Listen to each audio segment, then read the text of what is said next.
बोलो जी सतनाम श्री वाहिगुरु जी। बोलो जी सतनाम श्री वाहिगुरु जी। हर सो हीरा छाड़ के करे आन की आस, ते नर दोजक जाएंगे सत पाखे रविदास। कांशी बनारस जानथान गुरदास जी, बाबा पिलदास जी, गुरु सरबन दास जी, संत हरिदास जी, संत गरीदास, संत रामानंद जी। अपना रसोईनाथ महीना नाम आचार्य हैं, नवा महीना शुरू होता जी। सात लख लख बधाई वे करमरा भागा मैं हार का महीना शुरू है जी।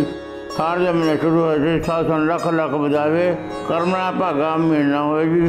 बोलो जी सतनाम श्री वाहिगुरु।